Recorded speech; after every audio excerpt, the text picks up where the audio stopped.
Welcome to StartupAcademy.org and the start of your 3-day discovery journey. Our mission is to help anyone, anywhere, just start. Today is day 1 and you'll shortly be hearing from some extraordinary entrepreneurs literally from around the world. We'll also give you activities and online tools so you can start today. So for our opening keynote, we've got Scott Amyx, voted one of the world's top 10 global speakers. And with Scott, we've reworked an amazing talk from Voxxed Days earlier this year on how you, your idea, and your startup can be an agent of disruption. Hi, this is Scott Amyx, Managing Partner with Venture First and the CEO of Amyx Plus. In my presentation, I'm going to share with you some of the most exciting opportunities as defined by the World Economic Forum, McKinsey, and Forrester. And more importantly, why you are most suitable to take advantage of these disruptions versus existing incumbents or even the large companies. So from one entrepreneur to another, the time can be more ripe for you to take advantage of these opportunities. So I hope you find my presentation helpful in your startup journey. Well, we all know what happened to Kodak cameras, don't we? I mean, smartphones have pretty much decimated cameras as well as video recorders. By the way, raise your hand if you still carry a 35mm camera over there. Avoid those people. So these examples demonstrate what happens when disruptive technology displaces status quo. We have a saying in America, we will eat your lunch. Kind of like that plate that you saw. It means that we will defeat you. We will conquer. We will decimate you. With the likes of Motorola, Yahoo, AOL, Kodak, Circuit City, and many more have come and gone to some extent. They used to sit on top of their industry as one of the most valuable companies. But yet, they became an acquisition target and were sold for pennies or just, frankly, just died slowly. You see, disruptive change has always been a part of human history. But the pace at which it's happening has quickened, which I'll talk about more. And these industries that all of us are in are going to be utterly destroyed, consolidated, and simply bleed to death because of new technologies. Now, according to the World Economic Forum, by 2025, we will know how we've arrived at a technological tipping point in the future when some of these things take place. So for example, 10% of connected wear, like clothing and e-textiles and garments, when those things become smart. So it means that your friends will actually know if you change your underwear or not. When we have robotic pharmacists that may dispense legal marijuana. Or when we have 3D printed cars that are produced in mass scale. To skipping down to the bottom, when we have an AI system that sits on the corporate board of directors. How would you like your chairman to be an AI system? According to McKinsey, a few years back, they did this study. And these are some of the technologies that they found that has a potential to create massive economic impact by 2025. Now this was, like I said, several years back, so it's been a little bit dated. And we're in 2016 today, and we know certainly what's happened with mobile. We don't need to be convinced about mobile internet. But right behind mobile are things like automation of knowledge work, the Internet of Things, the cloud, advanced robotics, autonomous vehicles, and so forth.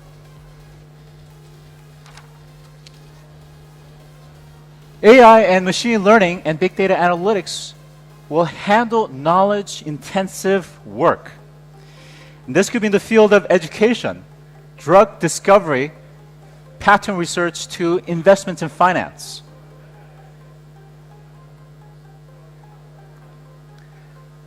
The Internet of Things has the potential to drive some $36 trillion in productivity. That's incredible. And from industrial IoT that's able to automate and optimize manufacturing processes to remote telemetry and healthcare services, we're going to create major business transformation. Advanced robotics. Robotics already fairly pervasive in factories, but now it's going to be even more pervasive in places like retail, restaurants, even surgeries, and eventually home and work.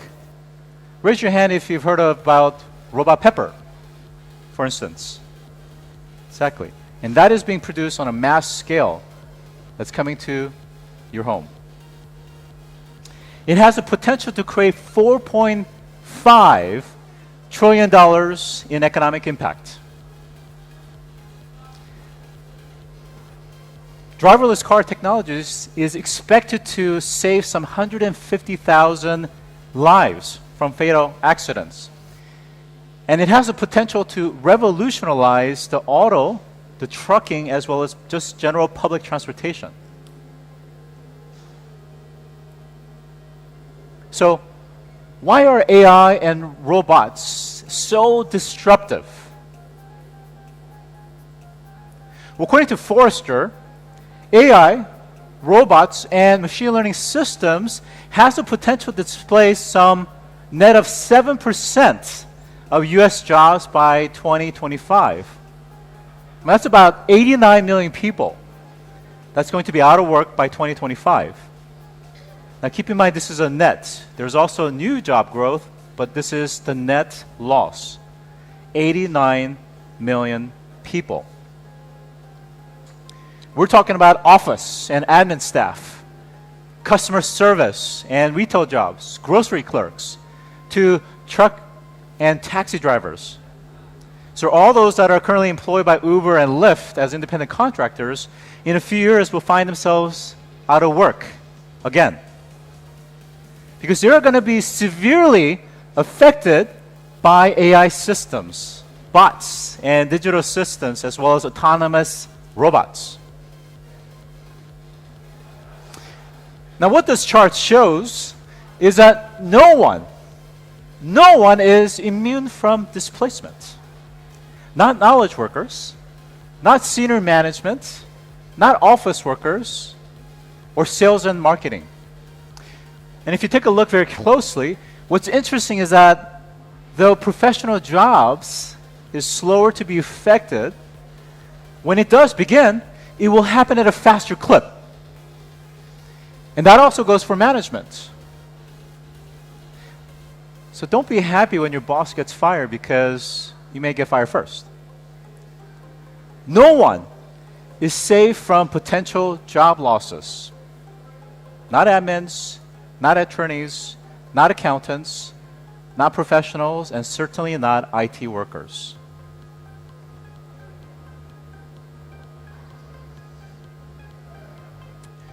Now, Gartner projects that there will be some 25 billion connected devices by 2020.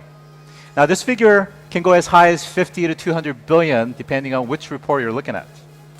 Now, these are astronomical, just in magnitude alone, whether you're talking about 25 or 200 billion. Earth will have more connected things than people. The real story about IoT is not merely about the number of smart things in the future, but rather as inanimate objects and just about everything around us come alive and they begin to transmit data and to communicate. How could that change our society? Think about it. From farmland to streams and rivers and forests and smart cities, hospitals to even the dullest things like the pencils that you're holding, or maybe your shoes that you're wearing. They're going to start to understand itself and to be able to understand its surrounding and to begin to work for you to orchestrate workflows and tasks on your behalf. Now, moreover, as a society, we're going to become a data-driven economy. That means that from cars, appliances to products, some of these companies are going to stop charging a lump sum fee for their products. Now, it sounds great, right? Free products? Well, it's not free. They're going to charge you on the back end through usage, through data, and through insights back into their product development. Here what you're seeing is internet penetration, where the darkest regions represents the parts of the world that has some greater than 80% internet penetration. The next tier, which is the next shade of red that's lighter, represents 60 to 80% of internet penetration. Why this is important is it represents the fundamental infrastructure or the backbone that supports the projected growth of IoT. Now, the hotel that I'm staying at, beautiful hotel, lovely. But one of the biggest challenges that I face is the internet bandwidth. So we as an economy and we as a country need to figure out how to bolster the fundamental infrastructure first to support IoT. Let's switch gears to talk about fintech. Raise your hand if you've ever sent money overseas or had exchange foreign currency. Most of us, right? What do you think about it? Do you think that the fees that they charge you is reasonable? No. I was speaking with an entrepreneur from Mexico City who's very active in entrepreneurship and startups. And he was telling me that remittance, or the money that's wired transferred or wired account to domestic Mexico, accounted for some 70 to 80%, at least according to him.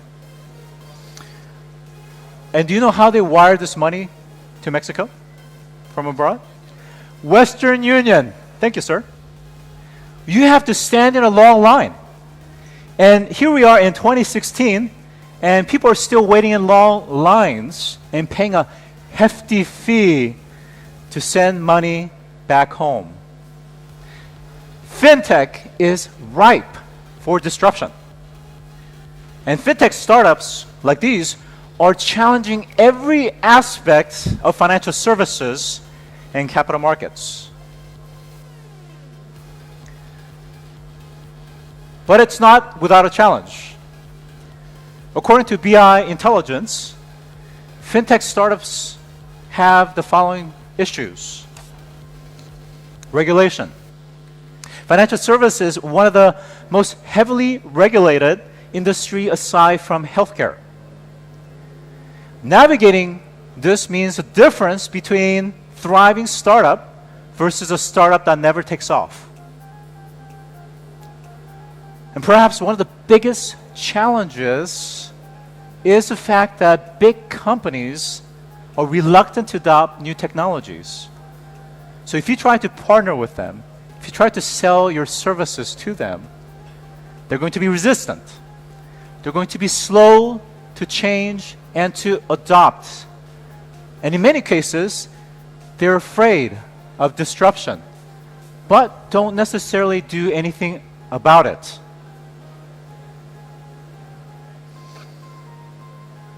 From payments, lending and financing, retail banking, investments and insurance to capital markets, innovative startups are chipping away at the big financial services. Let's talk a little bit about big companies. Big companies are not bad. Let me just make sure you guys understand that. It's just that they're different. Their DNA and their makeup and the structure and the mindset is just different. So let's just kind of get into it a little bit. According to an Accenture study of 1,000 large enterprises, big companies justifiably struggle with innovation. And the biggest barrier is not lack of vision. Let's just be very clear. It's just that by definition, big companies are mature, right? Organizational structures and processes are in place to help the company towards efficiency, not necessarily astronomical, leap-bounding growth.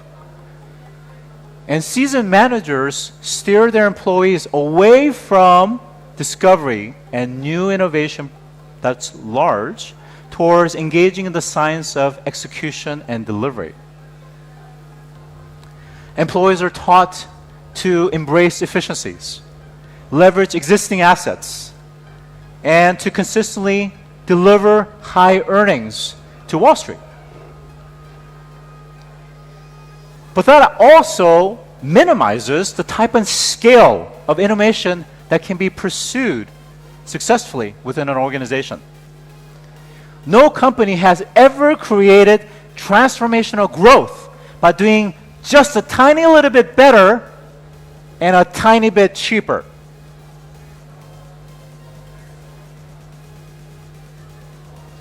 Over the last year, we were working with a major publicly traded company.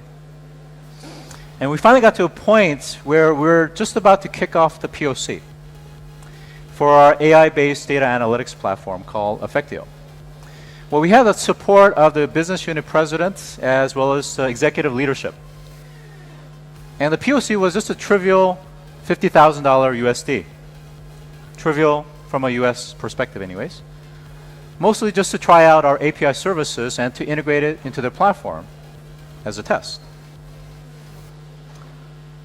Well, somewhere along the line, this approval process went up to a senior manager, high up in the corporate structure. And he said, "What is this? R&D? Innovation? We don't do innovation here." Let me repeat that. We do not do innovation here.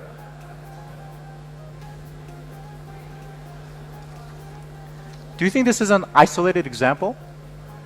No.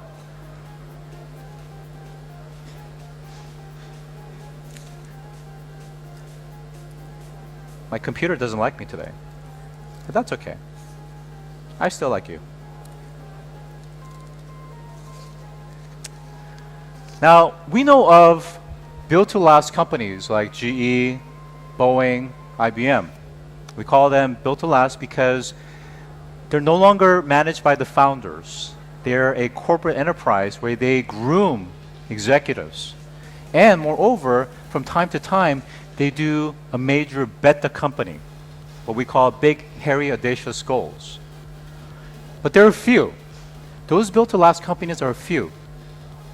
Most big companies do not embrace innovation. They think very much like, how do we manage a cash cow? How do we squeeze the last drop of revenue from this product until it absolutely dies? Their definition of innovation is small incremental changes.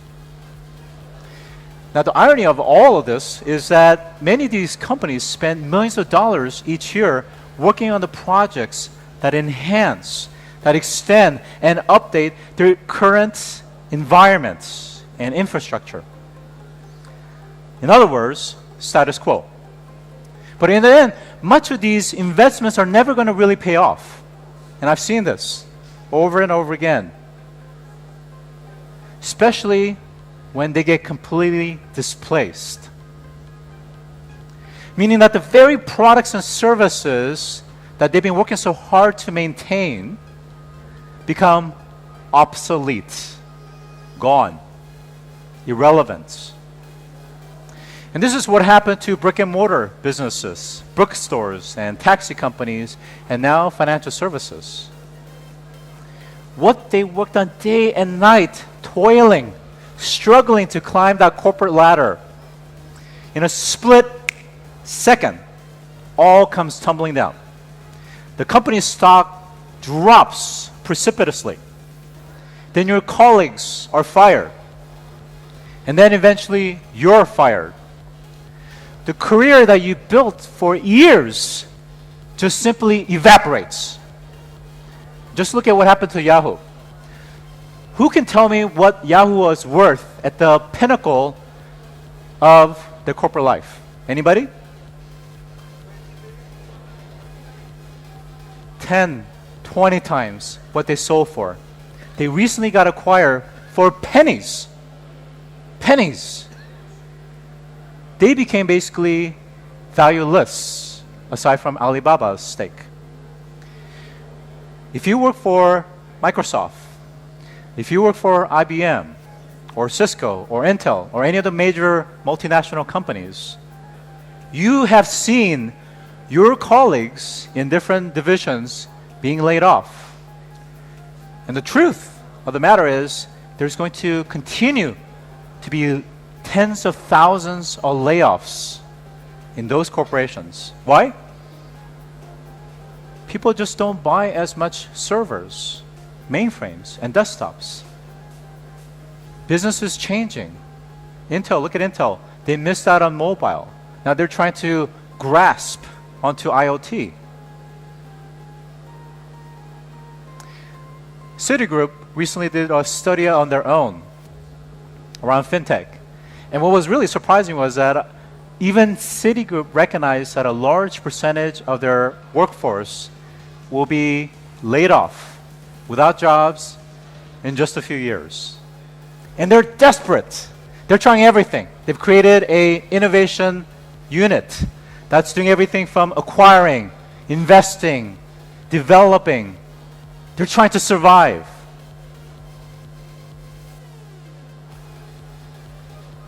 In an Accenture study, they highlight the key differences between big companies and versus startups.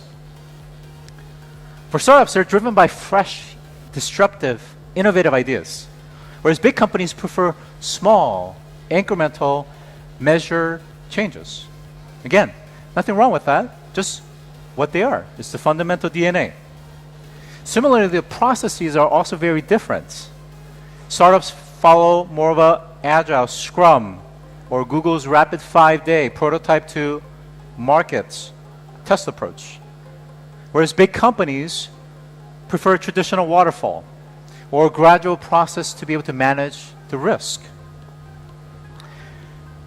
For all these reasons listed above, startups and big companies couldn't be more different.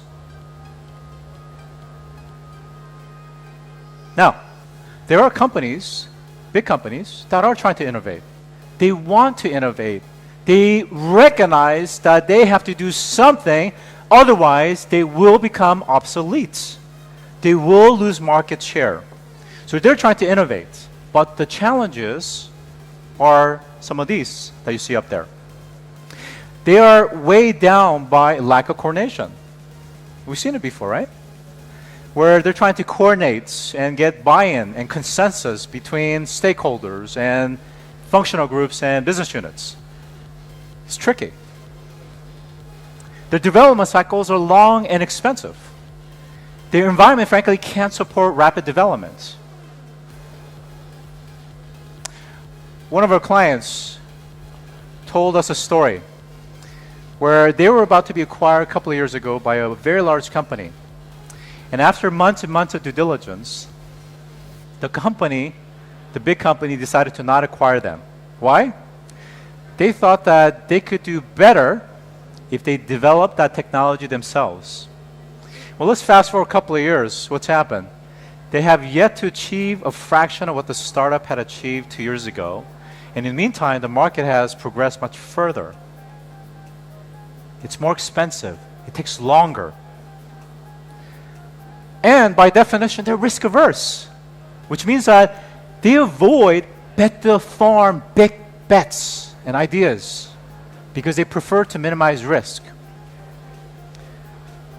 And lastly, they just don't have the in-house expertise. They don't have the technical know-how to carry out innovative work.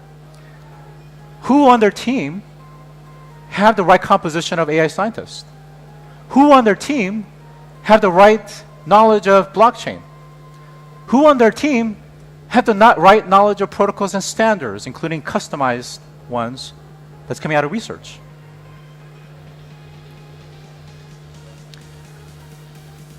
Take a look at this list of the world's biggest banks. Many of their market capitalization is above 100 to 200 billion dollars. What's at stake is huge.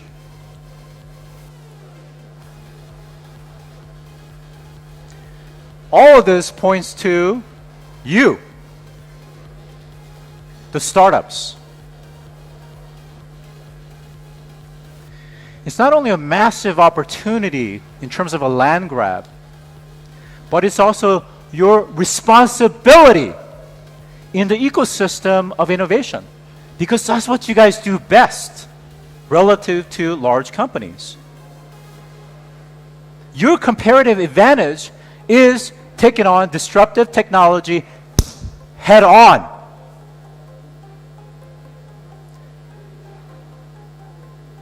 Take a look at this list of $1 billion unicorn startups and private companies. And what's really interesting is take a look at the bottom, the years. Look at the density from 2014 onward.